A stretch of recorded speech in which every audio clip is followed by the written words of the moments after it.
और वाजन का ये दर्जा मिट जाएगा। विचार कर बैठी मैया। चाहे जन्म ले तो मर जा तो मेरे पिया को समझीदा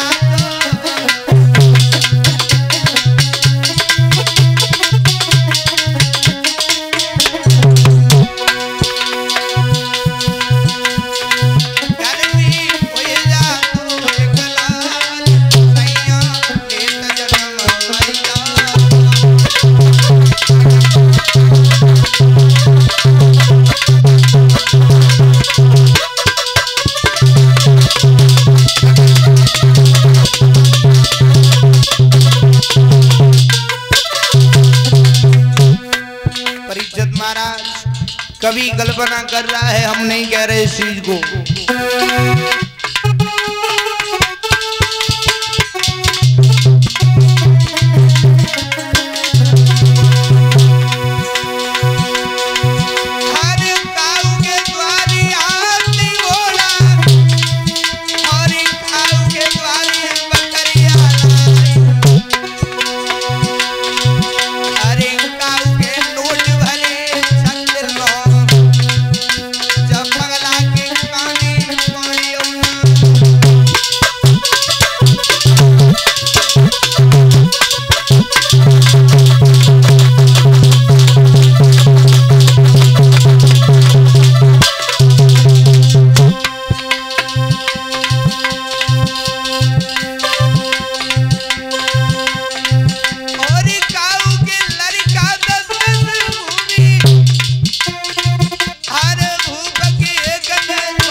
याद रखना।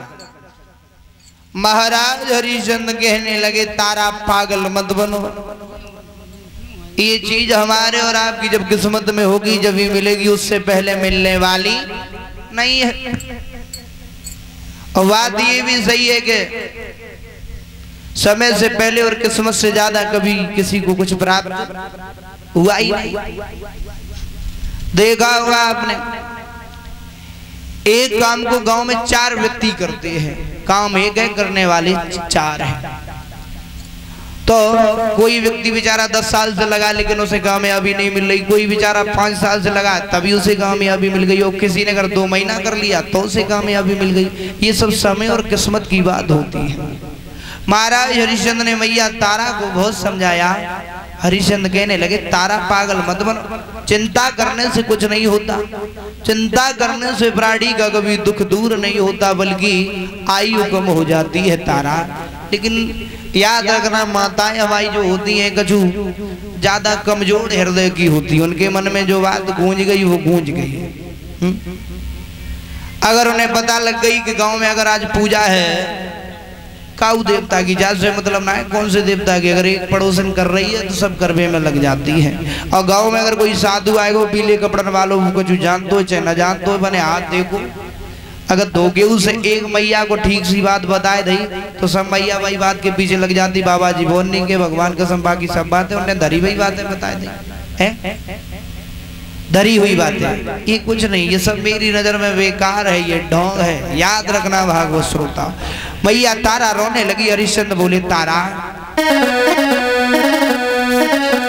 कि ये चिंता बड़ी चिता से आई और नर को निर्जीव बनाती है।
मैया तारा ने अपनी जिद ढाल ली। महाराज हरिश्चंद्र जवाब दिया, तारा मैं समझ रहा हूँ कि तुम मुझे ऐसे अन्न भोजन न पानी कुछ नहीं करने दोगी। विद्वानों का मत ये कहता है कि राजट बालट त्रियाट इन तीनों हटों से कभी पेश ही नहीं जाती।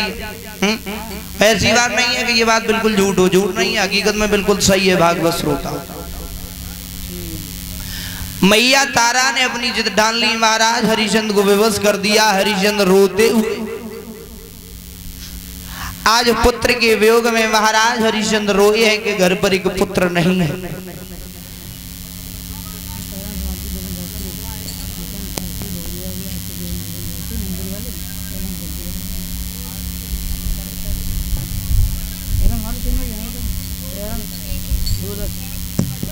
और याद रखना भागवत श्रोताओं समस्त ग्राम व क्षेत्र वासियों को सूचित किया जा रहा है कि आपके गांव गणेशपुर में श्रीमान विपिन शास्त्री जी जो गांव बगेरुआ डिस्ट्रिक्ट मैनपुरी के रहने वाले हैं, विपिन शास्त्री जी आपके गांव में आ चुके हैं। तो सभी भक्तों से हाथ जोड़ करके निवेदन है कि भगवान के दरबार में आने का कष्ट करें, आपकी महान कृपा होगी। और व्यास जी के लिए सभी भक्त एक बार जोरदार ताली। विद्वानों का मत ये कहता है कि मैया तारा इसलिए दुखी थी कि घर में पुत्र नहीं है। और आज की दुनिया क्या है परिजन महाराज, आज ये है कि अगर घर में 10-10 पुत्र हैं फिर भी व्यक्ति दुखी है, फिर भी भोजन नहीं मिलता। लाखों लोग मैंने देखे वृद्धाश्रम में बड़े अपना समय बिता रहे हैं। लाखों लोग वृद्धाश्रम में अपना समय बिता रहे हो, मैया तारा एक पुत्र के वियोग में रो रही है। और कुछ लोग ऐसे हैं बेचारे जिनके घर में 10-10 पुत्र है लेकिन उनके लिए रोटी नहीं है, वो फिर भी रो रहे हैं। संसार में कोई सुखी है ही नहीं, किसी न किसी बात से हर कोई दुखी है। याद रखना भागवत श्रोता। कवि कह रहा है अरे आइया सो समय ओहो दिनाई व्रतन की सेवा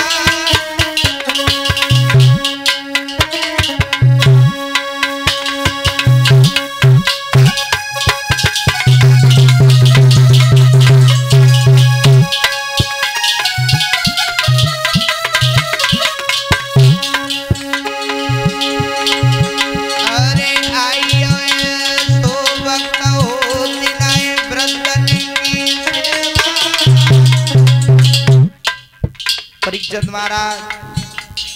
देखा होगा आपने आजकल लड़का और बहू घर में जो बड़े बूढ़े माता पिता उनका सेवा सम्मान करने में उन्हें शर्म आ रही है। कहाँ जा रहे हो? बोले वृंदावन जा रहे हैं। क्यों जा रहे हो? बोले यात्रा करने। कहाँ जा रहे हो? बोले काशी जा रहे हैं। क्यों जा रहे हैं? यात्रा करने। लेकिन सबसे बड़ी यात्रा हमारे तुम्हारे घर में है, उसे कोई करता ही नहीं। इशारा कर रहा है विद्वान।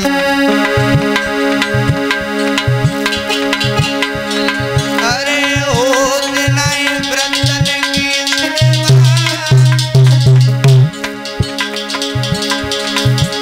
और एक पाप के दशा कोई रोटी नहीं सेवा।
रखना भागवत श्रोता। महाराज हरिचंद गए हैं किनके पास? महाराज वरुण के पास। हरिचंद को वरुण ने रोता देखा, जवाब दिया, एक बात बताओ हरिचंद, तुम राजा हो? कैसे राजा हो? जब आप स्वतः ही रो रहे हो तो भला प्रजा को सुख क्या दे सकते हो? हरिचंद गिड़गिड़ाते हुए बोले महाराज, इसमें प्रजा का कोई दोष नहीं है, और न ताकि प्रजा हमसे दुखी है न हम प्रजा से दुखी हो। तुम समझ रहे हो कि हम प्रजा से दुखी इसलिए रो रहे हैं, इसमें कारण कोई दूसरा है।